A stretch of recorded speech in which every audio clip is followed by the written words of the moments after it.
Okay, welcome back. What we have here is my RB25 engine with the intake manifold on. It's got a slight tilt to it because I want to show you all of the different sensors, etc., that you would need to wire up in order to make this thing run on a standalone ECU. So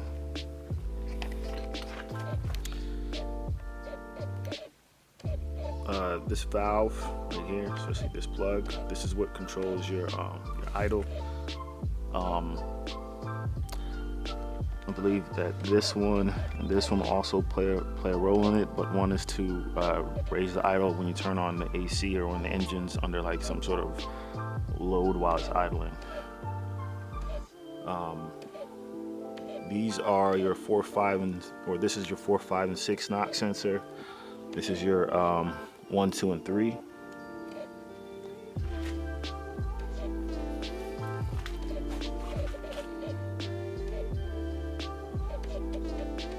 This right here, TPS sensor. You have 2 connections. These 2 right here are your temperature sender and sensor. This is the oil control solenoid, I believe, for the VVT, or the variable valve timing. Of course, everyone knows these are the coils. I have the the LQ4 coil pack conversion, so mine may look a little different than yours. On the front, we have the pretty much does everything. This is your cam and crank signal right here. You have 2 sets of high res, 2 sets of low res, and the low res is equivalent to your cam signal. The high res is equivalent to the signal coming off of your crank.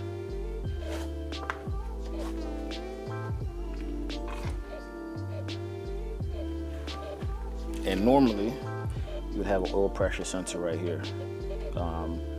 I have removed the oil pressure housing because to me it's just foolish, and then used an adapter so that I can put a regular oil filter on here. So you don't need this one, you don't need this one, you do need this, but you could wire any of these up to work however you want. Certain ones only work at certain temperatures, so there's really no point.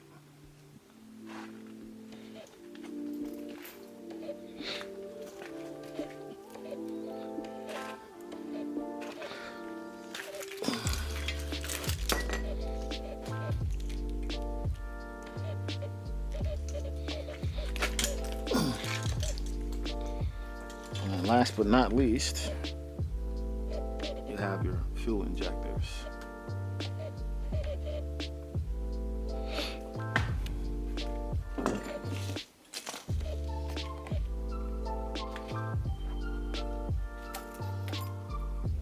So in RB you have really 3 sub harnesses. So you have your coil pack sub harness, you have another sub harness for fuel injectors, and then you have this giant monstrosity right here that runs between the alternator, the starter, and power connections in the chassis. So on this one you also have your 2 connections for the knock sensor, and if I'm not mistaken, these valves. Maybe not.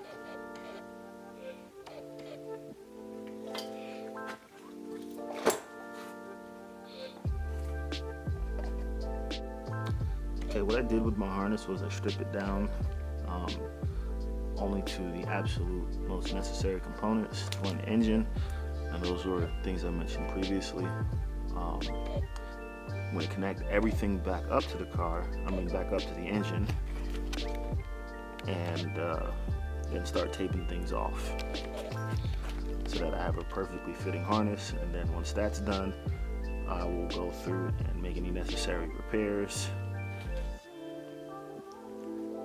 and put some new conduit over it. Okay, I pretty much plan on running my harness like this. Run it down to the coil pack connection right here. Coil pack harness connection. We got our fuel injection sub harness plug. Over. And then up. We have our 2 ground wires. This one needs repair. This plug also needs a repair. And then our coolant sender. And then over to the cam crank signal or connector. I think that right there should be it. I will probably have to provide a few more grounds, such as this one right here, and then I'm gonna end up grounding this separately from everything else. So I'm gonna remove the ground here, or wherever the ECU grounds this to somewhere else.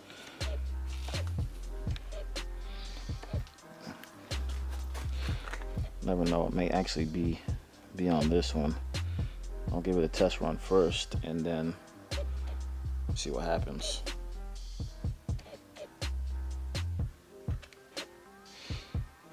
But all in all, looking good. Got my fuel oil set up.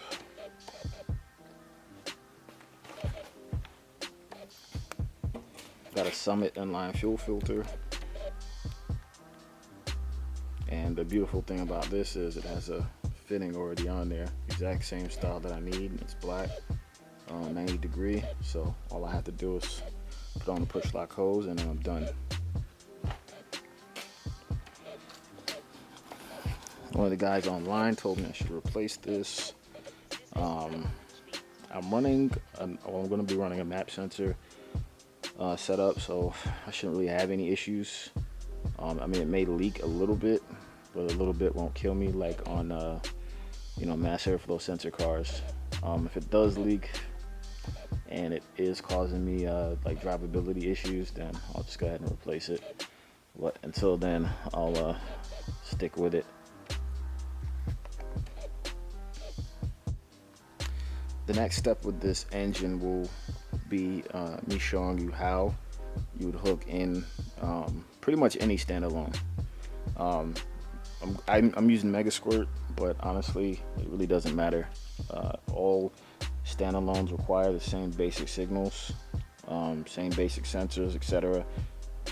To get the car started up and running. So if you can do one, you can probably figure out the rest of them.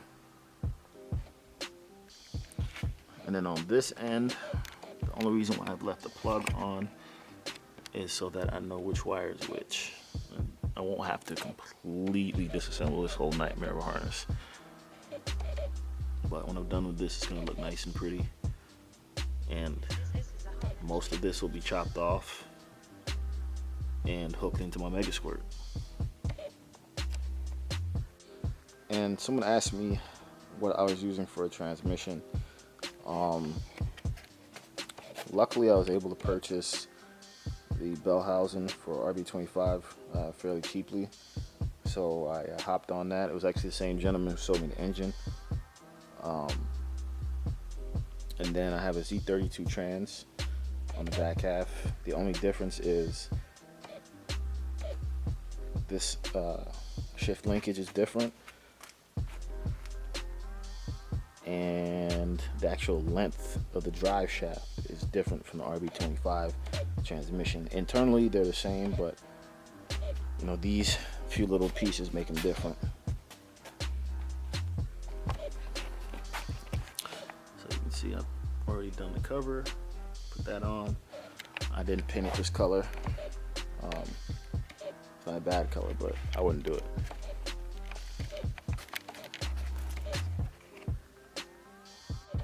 For my alternator, I will be running a, I think this is out of a Cadillac Escalade. There it is, DR44. And this is a 2-wire unit. Yeah, 2-wire unit. And Megasquirt can easily control how much voltage this thing is pumping out. So, you know, to me it's just too simple. Very easy to rebuild, cheap, and you don't have to fly overnight parts in from Japan every time one of these goes down. So it's a beautiful thing.